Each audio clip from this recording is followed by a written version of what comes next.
Hello, everyone. This is I Love Myself Fix presents Coming Into Grace, hosted by mother and son duo at Courtney's Fix and at Osh's Fix. And today we're joined by Akira and Tajai. Massey, how are you all? You're Doing good. well. That's good. That's good. You all had a fairly easy morning. Nothing jumped out at you. No. No. Pretty mellow for Thursday. Yeah, but some people like lit some fireworks. Oh wow, fireworks! I haven't heard those in a very long time. They've been doing it for the past 2 weeks. Oh wow. No, it's like that in California. It is like that. Oh yeah, it sounds like a war zone outside. Yeah. Wow. I wrote a friend this morning, and I said, every morning now when I wake up, all I hear are birds, and not the beautiful kind anymore. So they seem to start early. Yeah. Was it news or police helicopter? Oh wow. I think they're the police ones. No, they are the police ones. Yeah. Yeah. So, and then during the shelter in place, because we were the first to open up. So then there was silence, to some degree, and then all you would hear are ambulance. So then now you hear the rumbling of some traffic and then the ambulance. And the helicopters. So We're still kind of locked down here, so we hear birds, like the birds chirping now, but from about 6 p.m. to about 2 in the morning, I don't know what Who's secret doing freight of fireworks came over, but There's it's so many. yeah, it's next There's like- level. It's like ones that sound like bombs, and then there's ones that sound like firecrackers. yeah. Like the real fireworks. Oh, really? Which I guess it would be cool, I guess, maybe on the 4th, but it's been every day for like almost 3 weeks. Yeah. Wow. Yeah. No, that's bad. Boom, boom, boom, boom, boom, boom, boom. And that's a lot for Oakland. So that's not something we're used to. No. So you want to start? Sure. Yeah. We just wanted to ask you some questions about your experiences in your life and who it is that you are. Yeah, sure. I'll start on this note. This is for you, Taijae.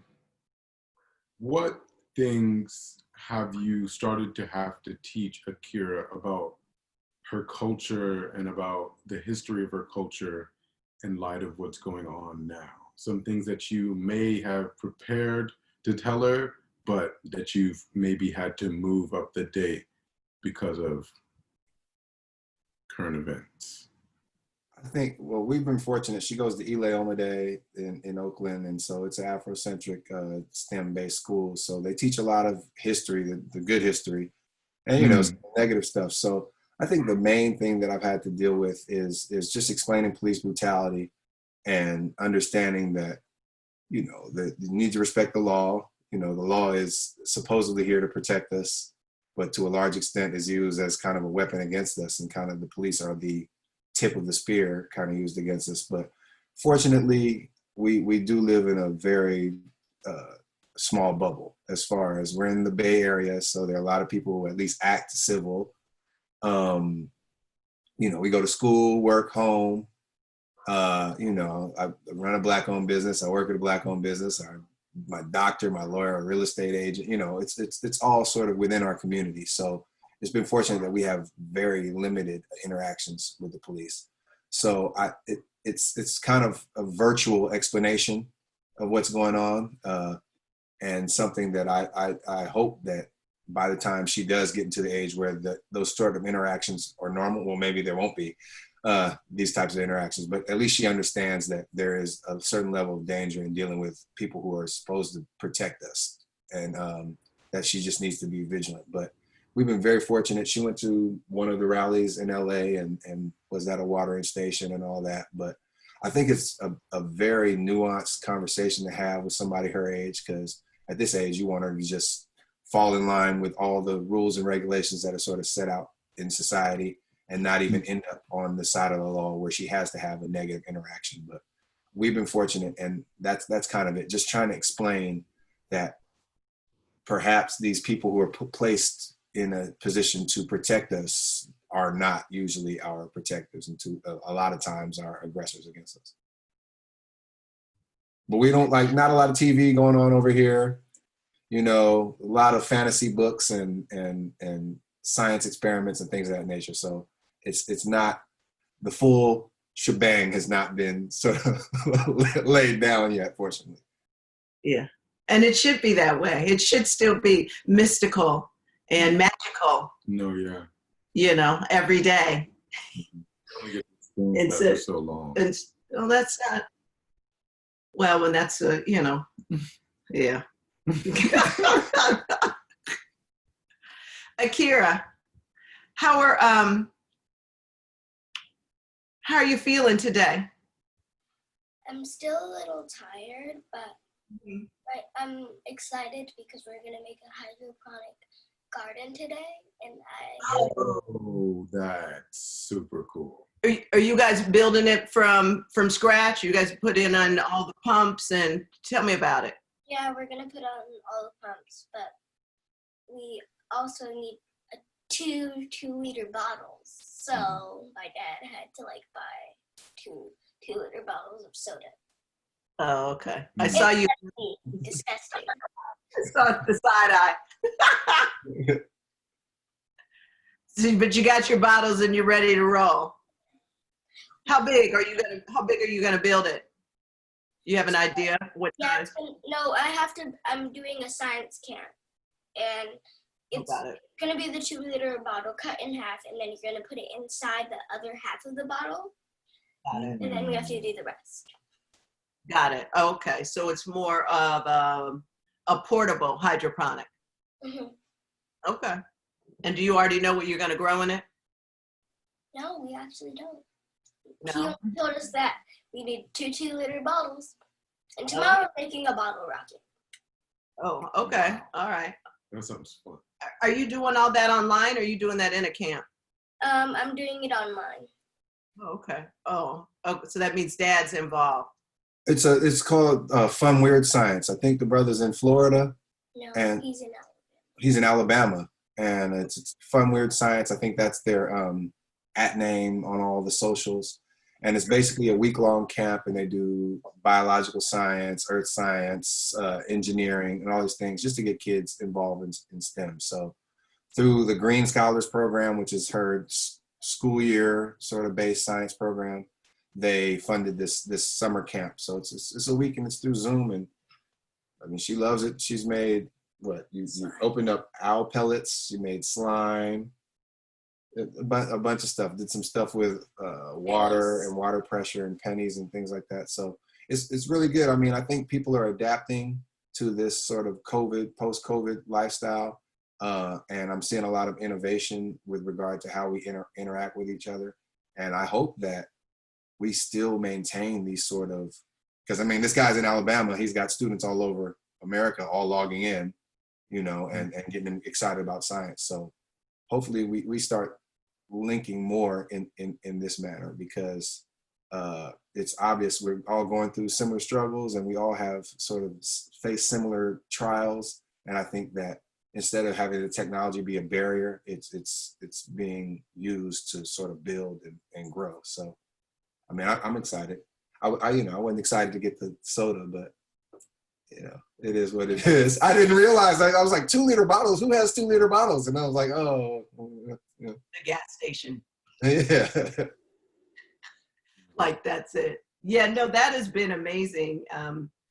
You know, I started, you know, children's culinary classes online, and never in my life, I mean, I knew years ago that things would move digital in a sense of course, someone watching you, in a video manner, but I never thought that it would move in such an interactive way. Yeah. And I mean, it's been phenomenal. And really, even just cooking with Akira is helped me frame what you can offer through a video source, how much of your spirit you can give still in a video platform where you might have thought that would be a bigger barrier. And that's been really beautiful. So yeah, it's really cool. Yeah. So Akira, tell us, so what do you think is the magic of your dad? What do you think are some of the magical things that he gives? Oh, go. We've all the animals are coming in, we're sorry. He is really, really, really, really nice. Uh-huh. He loves me so much. Sometimes he would raise his voice, but he's great at cooking, and he's also great at jujitsu. He helps me in a lot of things. He pushes me to do the greatest things that I can do. And he's just a great dad. Uh-huh. I'll give you her money later. I'll give her her money later. Yeah, I'm just playing. Right. Like, good job. Your bride. Good job. Good job. And what kind of things do you think you teach your dad? I think I teach him more in technology.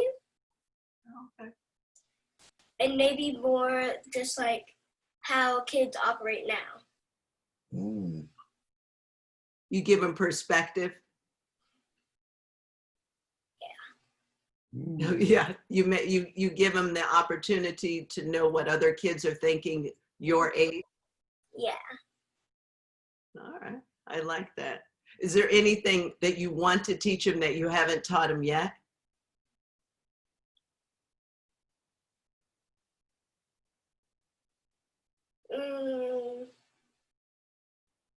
How to make deep fried Oreos.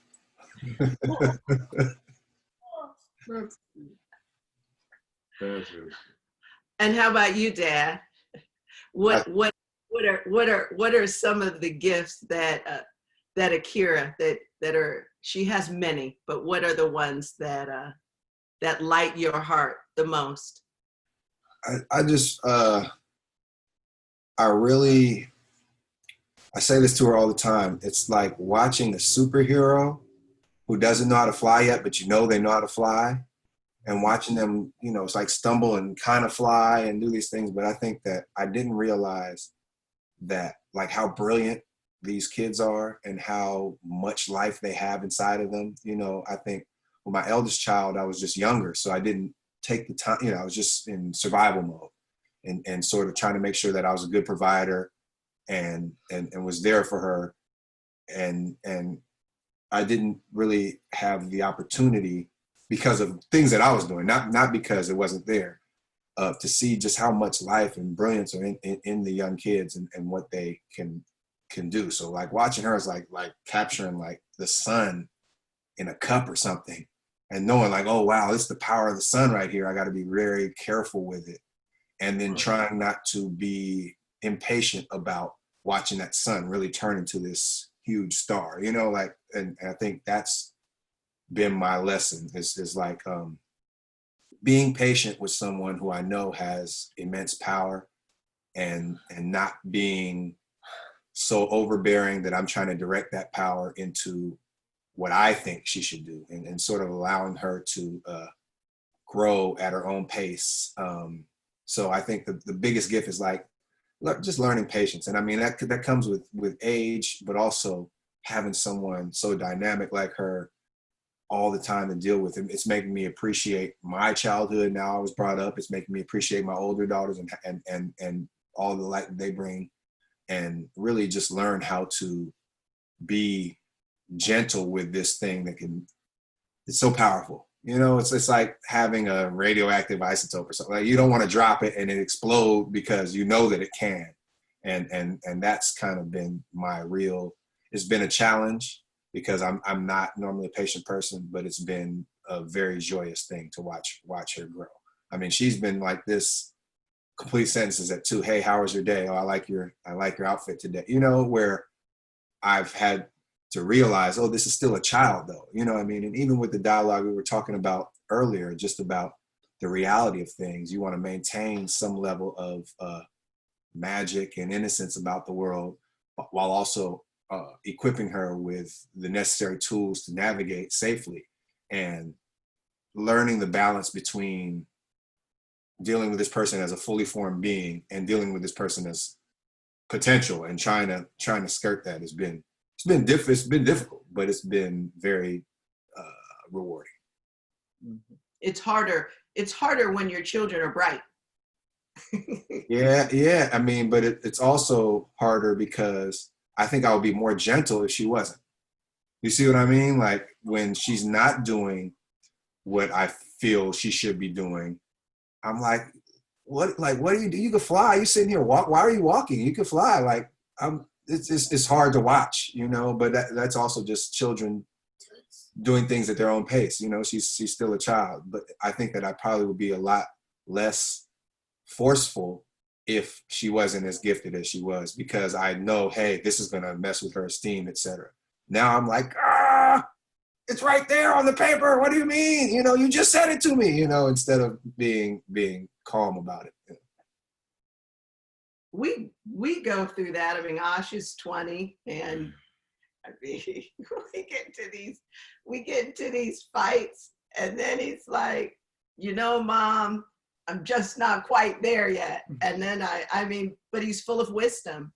Yeah. Oh yeah. I would never have guessed that he was 20. You know, I thought he was at least 10 years older. You know, I mean, that's not to date you. I mean, obviously, either. And I thought that he was a lot older because of his wisdom and because of the way he carries himself. You know, and maybe that's me being old and looking at a lot of 20-year-olds and how they operate and saying, but he moves like someone that's a lot older than 20. I would have never guessed that. Yeah. Most people really don't. No, and that's its own two-edged sword, if you can imagine. But yeah, I mean, we get into stuff, and of course, whenever we're with, I mean, I would do with my own parents, you know, of course, we all revert. So then, you know, I do manage to get a 200-pound 8-year-old sometimes, and then, you know, I turn around, and then he's like, well, if, you know, the cosmos would just do this, and if people and then I was like, but I thought we were just 5 seconds ago. Right. And it's not, you know. But the beauty of it as well that I'm enjoying is with his wisdom, it's allowed me to become a child. She's slowly turning into what I was. Like I notice it. She just starts giving me more and more of the responsibility, and she just starts turning back more and more into a child. And it's that's the circle of life, though, right? At some point, we are taken care of by our kids. So I'm just trying to equip them with the abilities to take care of me in the way that I need to be taken care of. Right. I was like, I'm a Benjamin Button this baby. Yeah. So at first I got mad, and then I was like, this is exactly what I'm supposed to be doing. Like, he has every right to start turning into a child again. Every right. So Akira, do you have any questions for us? I have a question for Akira. Oh, okay, there we go. I have a question for Akira. Akira, what does it mean to you to be African American or Black or both, or is there a difference to you? To me, I think there is no difference because we are the same people. And I think it means that we have, even if, like, for other people, like, say, Spanish people, we might have the different cultures, but we still can be friends and share our cultures.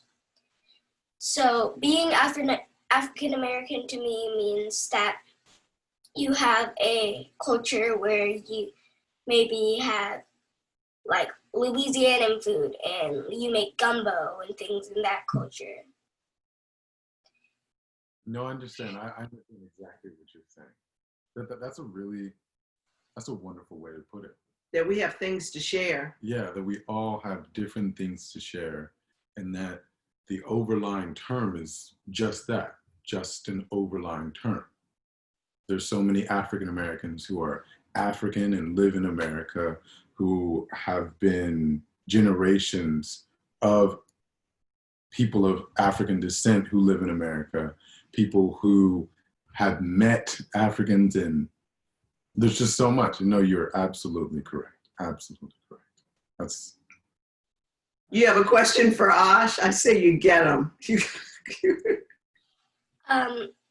how did you start this podcast?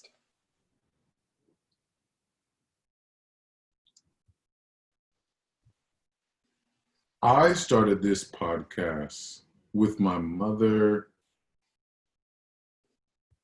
It was during a period of time when I was trying to figure out, I wasn't trying to figure out my purpose. Like, I knew that my purpose was to help people, but because the world doesn't necessarily, in my opinion, the world hasn't made a space or doesn't prioritize those whose gift is to help others. They don't really make a space for people like me. And they don't make it easy for people like me to do the things that we're good at. And I feel like that's partially because they don't want people to help others be great, but we created the space just for that, so that my mother and I can use the gifts that we have to help others in the way that we feel they would like to be helped. And sometimes they tell us, and we try and help them exactly the way that they asked us to. Because my mother told me that you help someone the way they ask to be helped and not the way you want to help them. I hope that answers your question. Yeah, that was, yeah. I started the podcast, or I wanted. She didn't ask you. I didn't, but I've been throwing my two cents. I asked you to. Okay, thank you so much. I wanted to start the podcast because what lights me up every day are looking at people's gifts. And I love to meet people all around the world. And when they smile at me, I like to look into their soul. And a lot of times within a sentence or two, you can see all these beautiful things about them that they either share or are too shy to share or may not know. And so, and I think when people are given the opportunity to say what's special about themselves, they feel more special in their day. And I definitely feel special hearing it. So that's why I wanted to start the podcast. So, Akira. Any questions for Ash or Courtney? My question is kind of how is it difficult to market? You know, there's a large cohort of podcasts, all these types of things. Have you found is it difficult to market, or is it something where people kind of seek you out? You know, I mean, like how has it been as far as marketing? Because I think that's been difficult. I always stumble across podcasts and they're like in their 80th, 120th episode. And I'm like, how have I not seen this before? Right. And it's always like a rabbit hole that I fell in rather than me seeking something out. That's absolutely a great question. So I think it's twofold. I think, of course, there are people who have giant platforms and their podcasts get followed really easily. I also believe that, especially, and then I believe in the universe. So I in this particular podcast for us is very heart driven, and whatever else monetarily can come out of it would be great, because that would be ways to keep doing what we're doing. We'll be able to do what we're doing, but also there are other activities and events that we would like to do around this that I believe would really inspire people and help them, or not even, or just bring more community, not help them, just bring more community. So, but ironically, we've only been doing this for a couple of weeks and we've already gotten people that out of nowhere, really, to me, out of the stars, that have already shown interest, that have large followings. So my hope is that as we interview more people, that it will spread, and that you know, and that goodness will reign. But in terms of the actual looking at it from a business perspective,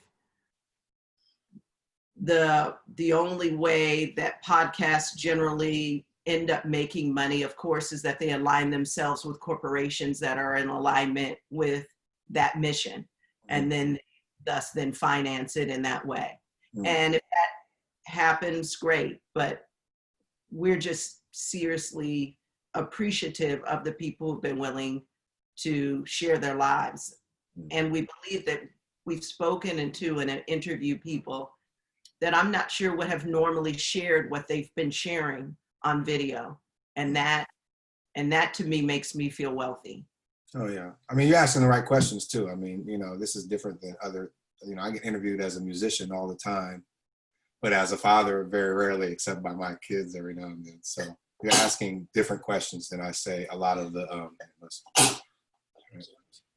Oh, that's nice to hear. So yeah, that's good. I mean, these answers aren't answered, you know, like I literally probably do 2 or 3 interviews a week for some certain things, but this is completely different than anything I've done. Yeah.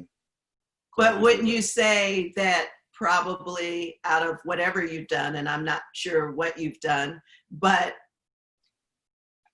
this is like the most important thing you've ever done? Oh yeah, oh no, that too. Yeah, that, you know, absolutely. Like I've done interviews on rapping, So- architecture, just how you started stuff, and when you've never really tried to be interviewed by how you are a father. Yeah, never. Yeah, and I mean, you know, my daughter has never been invited. You know, it's always sort of business based or you know, design and music based. So this is really cool. All right, well, good. All right. So if you all have any more questions for us, then we'll answer them. But if not, I'm gonna let Akira go back to her yawning. She's got to get up and go to science class. But yeah, do you have any more questions? No, but I have one more thing to say. Thank you for letting us come. Thank you for coming. Thank you. I really appreciate you waking up and being part of this. But I always appreciate your time and your spirit, because you're so beautiful. Special. And thank you, Taijae. It's nice to see your face across the screen. Yeah. Well, yeah. So, you know, be good to each other and you know, enjoy this time at home as much as possible. You know, I understand, like you said, they're reopened out there. Be safe. You know, I understand the economy needs to be driven, but you know, as much as you can, stay away from. Yeah, we're still pretty much sheltering, and that's pretty surreal. And when the world isn't, so it weighs on your spirit in terms of are you doing, you know, you're wondering if you're doing the right thing. So. Well, health is wealth. So just be safe out there. It's good to see y'all, and we love what you're doing, and best of luck with it too. Let us know if you need anything else. Before you leave, if we could get you to say, "I love myself" to yourself and to our listeners. I love myself. Thank you, and the same for you, Taijae. I love myself. Thank you. All right. Hey, I love myself. I love myself too. Thank you for joining us. All right. Thank you for joining us. Please join us for the next episode, Coming Into Grace, presented by I Love Myself Fix, knowing who we are and loving ourselves for it. See you soon. Bye. Y'all have a beautiful day. Thank you. That's the bottom line. All right.